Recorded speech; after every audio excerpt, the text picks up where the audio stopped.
Before you write another affirmation in your journal, before you create another vision board, before you whisper another desire into the universe and wait for it to return to you, you need to hear this.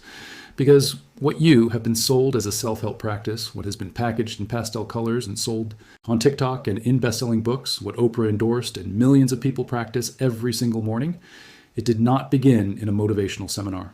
It did not begin with a book. It did not begin with someone sitting in their living room having a breakthrough moment about the power of positive thinking. It began in the darkest corridors of human spiritual history. It began in temples where things were invoked that had no name. It began with people who understood forces that the modern world has completely forgotten or been deliberately made to forget. This is the story they never tell you. This is the origin of manifestation. To understand where something comes from, you have to be willing to go all the way back. Not to 2006, when Rhonda Byrne released The Secret and the world went mad for the law of attraction.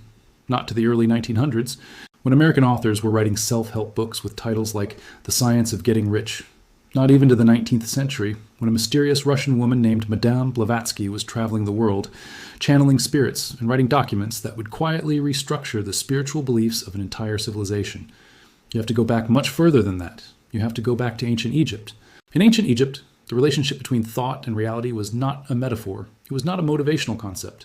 It was considered a literal operative fact of the universe. The Egyptians believed that thought, directed, intentional, ritualized thought, had the power to reshape the physical world. The priests of the great temples were not just religious figures in a ceremonial sense. They were practitioners. They worked with forces they called Heka, which is the Egyptian concept of magic. And Heka was not considered supernatural in the way we understand that word today. It was considered a fundamental force of creation, as real and as governable as water or fire. When a priest spoke a word with the correct intention, when a ritual was performed with the correct understanding, when an image was constructed and charged with the correct energy, something was supposed to happen in the world. Reality was supposed to respond. This is not mythology invented by people who did not know any better. This is a sophisticated, highly developed system of belief that operated for thousands of years across one of the most advanced civilizations the ancient world ever produced. And this idea that focused intention can alter the fabric of material reality never died. It simply moved. It traveled across history, changing its clothes with every century by speaking different languages, attaching itself to different institutions, going underground when it needed to, and resurfacing when the time was right. To trace this journey is to encounter a hidden history that the mainstream narrative about spirituality and self-help almost never mentions. From Egypt, this understanding of consciousness and its relationship to the manifest world flowed into the Greco-Roman world. The Greek magical papyri, a collection of texts discovered in Egypt and dating from roughly 100 BC all the way to the 400s AD, are some of the most remarkable documents in the history of the Western world. They were written by magicians, priests, and mystics, people who inhabited the intersection of philosophy, religion, and what we would now call the occult. And what these texts describe is, in unmistakable terms, a systematic practice of bringing desired things into reality. They cover love, prosperity, protection, success, divine communication. They describe specific rituals, specific invocations, specific methods for bending the laws of circumstance in favor of the practitioner. This is manifestation.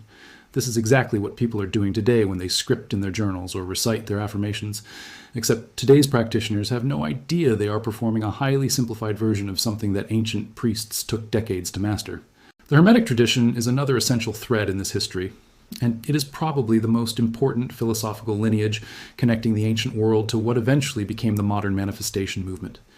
Hermeticism takes its name from Hermes Trismegistus, a figure who blends the Greek god Hermes with the Egyptian god Thoth, two gods associated with knowledge, communication, and the hidden mechanisms of the universe. The central Hermetic texts, collected into what scholars call the Corpus Hermeticum, were written in Egypt between roughly the 1st and 3rd centuries AD. These texts describe a universe in which everything is connected, in which the inner world and the outer world are mirrors of each other, in which the human mind participates in creation rather than merely observing it. The most famous Hermetic principle is probably the one most people have heard as a kind of mystical saying without understanding its full weight. As above, so below. This principle does not just mean that large things and small things share similar patterns. In its original operative sense, it means that what occurs in the realm of mind and intention will eventually manifest in the realm of physical reality. It means the invisible shapes the visible. It means thought is causal. This is word for word what every modern manifestation teacher is saying when they tell you to visualize your goals, feel them as already real, and watch the universe rearrange itself to match your inner state. The language has changed. The Instagram aesthetic is new, but the philosophical claim is identical to what the Hermeticists were teaching nearly 2,000 years ago. And Hermeticism did not stay in ancient Egypt. It traveled into the Renaissance. When Greek manuscripts arrived in Italy after the fall of Constantinople in 1453, Italian humanists, particularly those working under the patronage of Cosimo de' Medici in Florence, were stunned by what they found. The philosopher Marsilio Ficino was commissioned to translate the Corpus Hermeticum, and he did so with extraordinary urgency, putting aside his translation of Plato to focus on these texts because they were considered that important. What emerged from this moment was a fusion of ancient Hermetic ideas with Neoplatonic philosophy, and, soon after, with a system of Jewish mysticism that would prove enormously consequential, the Kabbalah. The Kabbalah, in its original form, is a profound and sacred tradition within Judaism. It is a way of understanding the nature of God, creation, the soul, and reality through a highly sophisticated symbolic system. At its center is the Tree of Life, a diagram of 10 spheres called the Sephirot, connected by 22 paths, representing the 10 attributes through which the divine energy flows into creation. Kabbalistic study, done properly and within its traditional context, is a deeply reverent, disciplined, and spiritually serious undertaking. But what happened during the Renaissance was that this system was extracted from its original context, stripped of many of its theological commitments, fused with Hermetic philosophy and classical magic, and turned into something quite different. This hybrid system became known as Hermetic Kabbalah, and it is the philosophical backbone of what eventually became Western occultism. The key figure in this transformation was Giovanni Pico della Mirandola, a brilliant and reckless young philosopher who became the first Christian thinker to introduce Kabbalistic ideas to a wide European audience. Pico believed that by synthesizing everything, Neoplatonism, Hermeticism, Aristotelian philosophy, Kabbalah, and Christian theology, he could arrive at a single universal truth that lay beneath all religious traditions. He presented this vision in his 900 Theses, a staggering intellectual project that he intended to defend in a public debate in Rome. The Pope was not impressed. Several of his theses were declared heretical, and the debate never happened. But the ideas spread, and once ideas like these enter circulation, they are almost impossible to contain. What Pico and those who followed him had done was create a framework in which the manipulation of spiritual forces, the deliberate use of intention, symbol, ritual, and what they called the faculty of the will, could be understood as a legitimate and even noble pursuit. This was not prayer in the Gotzi, traditional sense, which involves submission to a higher will. This was something closer to what we might call co-creation. The magician philosopher believed that by aligning his mind and intention with the hidden structures of the universe, he could participate in the process of manifestation. He could call things forth. He could shape reality. The boundary between the human and the divine was not, in this worldview, a boundary to be respected. It was a boundary to be dissolved. This philosophy traveled through the 16th and 17th centuries in forms that are now legendary in the history of esotericism. The Rosicrucian movement, which appeared in the early 1600s in the form of 2 anonymous manifestos published in Germany, claimed to represent a secret brotherhood in possession of ancient wisdom capable of transforming human civilization. These manifestos described a founder who had traveled to the East, learned the secrets of the Kabbalah and what they called Magia, and brought this knowledge back to Europe. Whether or not the Rosicrucians were real as a formal organization, and historians debate this intensely, the ideas in those manifestos were real, and they spread through intellectual Europe like wildfire. Freemasonry, which consolidated in Britain in the early 1700s, drew heavily on this same Hermetic Kabbalistic tradition. The rituals, the symbols, the degrees of initiation, all of it encoded the idea that there is a hidden structure to reality, and that those who understand this structure can work with it in ways that ordinary people cannot. This entire tradition was moving underground and above ground in cycles, attracting the most brilliant and the most transgressive minds of each era. And it was in this current that the 19th century saw one of the most extraordinary figures in the history of modern spirituality, Helena Petrovna Blavatsky. Madame Blavatsky was born in Russia in 1831 into an aristocratic family, and from her earliest years, she was drawn to the strange, the hidden, and the inexplicable. She traveled more extensively than almost any woman of her era, moving through Europe, the Americas, and Asia, claiming to have studied under Tibetan masters, Egyptian adepts, and various other teachers whose identities and even existence were always somewhat doubtful. What is not doubtful is that she was a woman of extraordinary intellectual power and remarkable personal magnetism, and that what she eventually produced, the Theosophical Society, which she co-founded in New York in 1875, and her two massive books, Isis Unveiled and The Secret Doctrine, fundamentally changed the spiritual landscape of the Western world. Blavatsky drew on everything. She drew on ancient Egyptian religion, on Hindu philosophy, on Buddhism, on the Kabbalah, on Hermeticism, on the entire tradition of Western esotericism that had been building since the Renaissance, and she synthesized it all into a grand cosmic system that claimed to represent the secret doctrine underlying all religions, a universal wisdom that had been preserved by a hidden brotherhood of enlightened beings across millennia and was now, at last, being released to humanity. The phrase law of attraction, as a specific term, is traced to her circle and the literature that emerged from it. And the central claim that human consciousness is the primary creative force in the universe, that thoughts shape reality, that the individual mind participates in the manifestation of experience, is Theosophy's gift to what would eventually become the self-help industry. Blavatsky was explicitly an occultist. She said so herself. She understood occultism not as devil worship or as malevolent sorcery, but as the study and application of hidden forces, forces that conventional religion and conventional science both ignored or suppressed. She believed that the modern world had lost access to something ancient civilizations had possessed, a practical knowledge of the laws governing consciousness and its relationship to material reality, and she dedicated her life to recovering and transmitting that knowledge, however chaotic and controversial that transmission was. The New Thought movement, which emerged in America in the latter half of the 19th century, ran parallel to Theosophy and drew from many of the same wells. Its origins are commonly traced to Phineas Quimby, a clockmaker and mesmerist from Maine who became convinced that illness was caused by the mind and could be healed by the mind.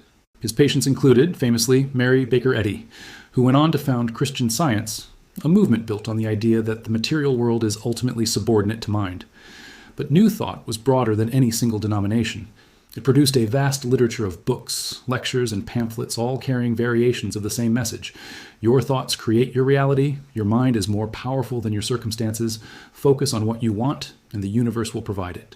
The authors who populated this tradition read today like a who's who of the self-help section. Wallace D. Wattles, who wrote The Science of Getting Rich in 1910, and who is credited as one of the primary inspirations for Rhonda Byrne's The Secret. Charles F. Haanel, whose Master Key System, published in 1912, presented a systematic course in mental magnetism and the ability to attract desired conditions into one's life. Like William Walker Atkinson, who wrote under multiple names and published over 100 books on what he called mental vibration and the power of thought as a force. These writers were not working in a vacuum. They were drawing on a tradition that stretched back through Blavatsky, through the Rosicrucians, through the Renaissance Hermeticists, through the ancient mystery traditions. They were, whether they always acknowledged it or not, popularizers of occult philosophy. And here is where something very interesting happens. As the 20th century progressed, and as these ideas moved further and further into mainstream culture, the occult vocabulary was progressively stripped away. The words changed. The ritual context vanished. The understanding of what was actually being described, the relationship between human consciousness and invisible forces in the universe, was replaced with increasingly vague and secular-sounding language. Energy, vibration, frequency, alignment. These words entered the vocabulary of self-help and wellness, and millions of people began using them without any awareness of what they originally signified.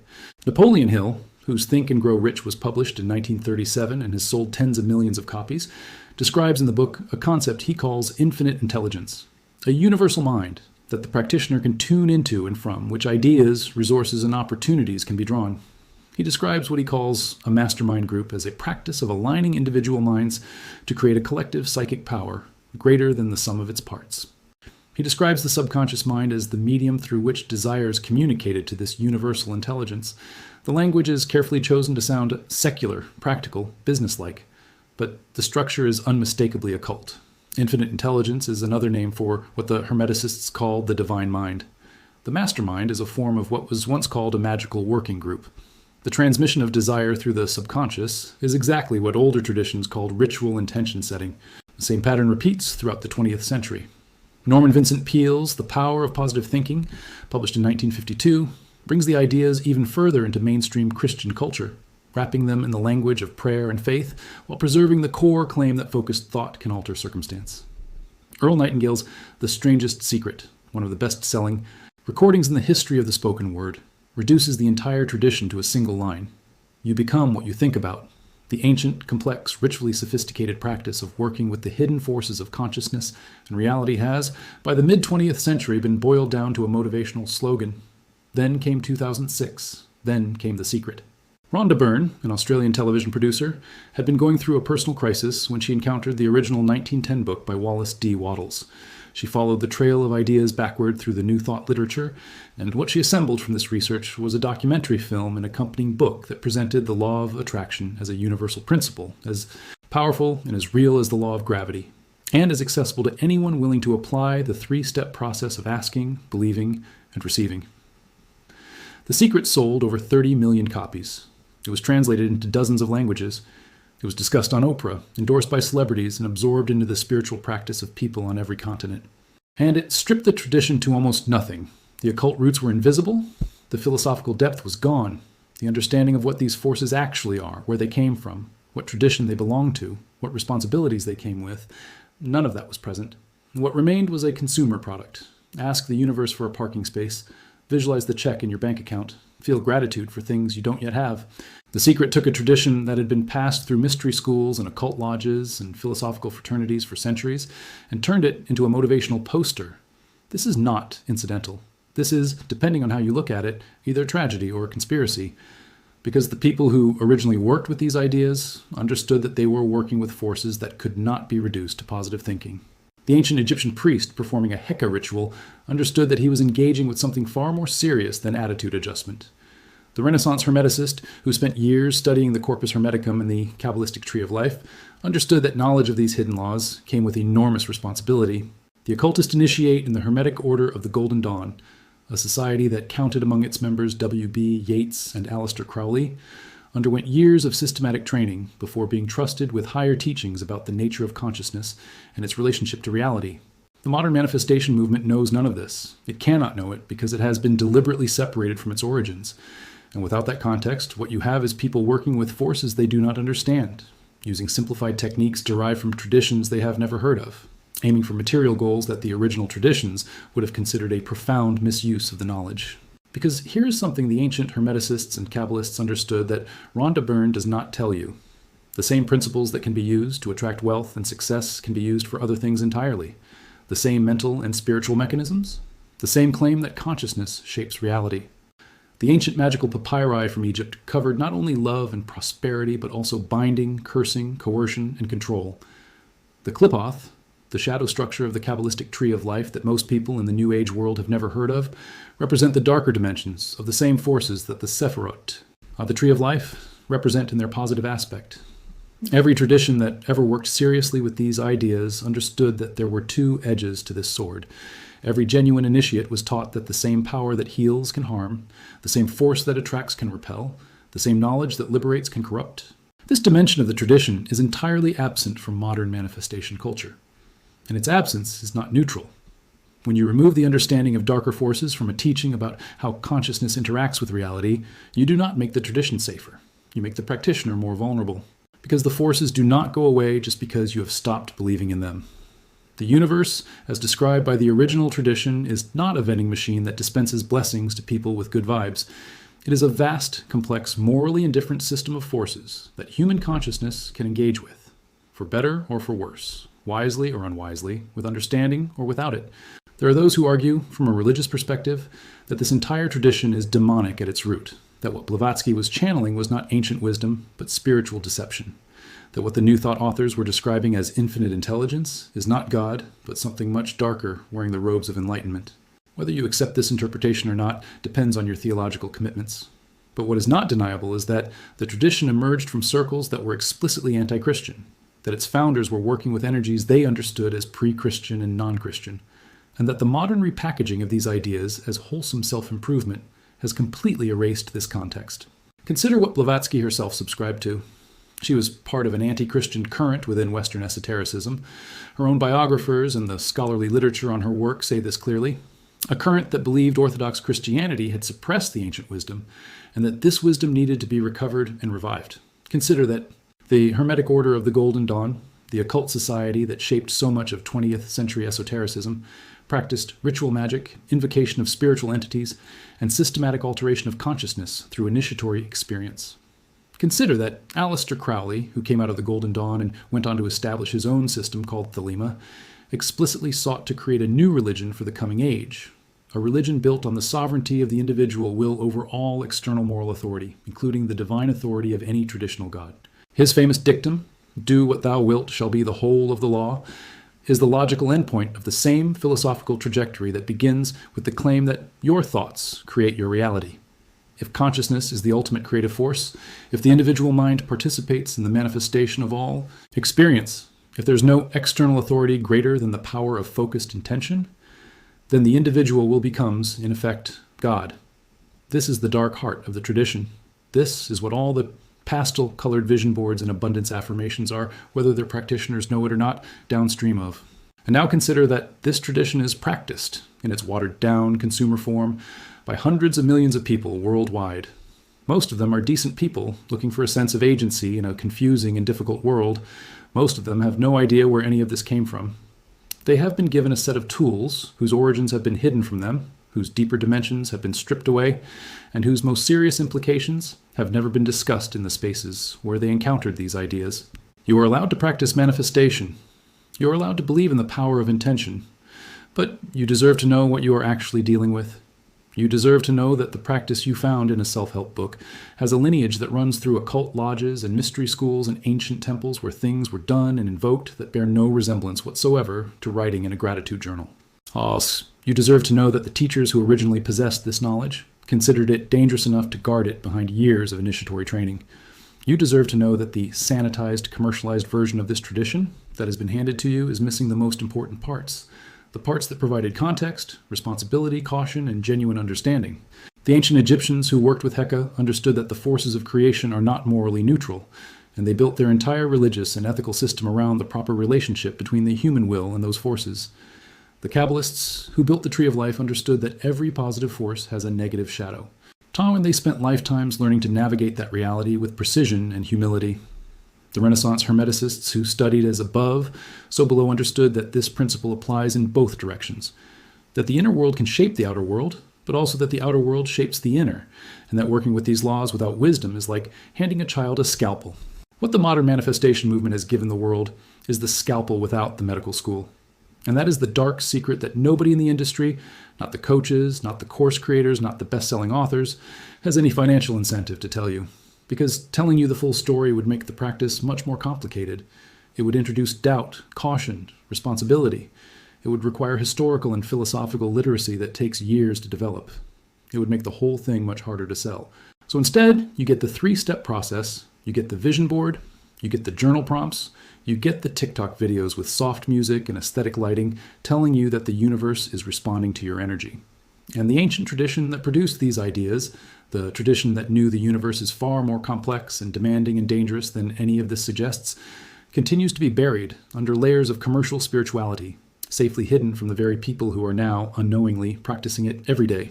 That is the origin of manifestation. That is the history they never tell you. And now that you know it, you can decide for yourself what to do with it.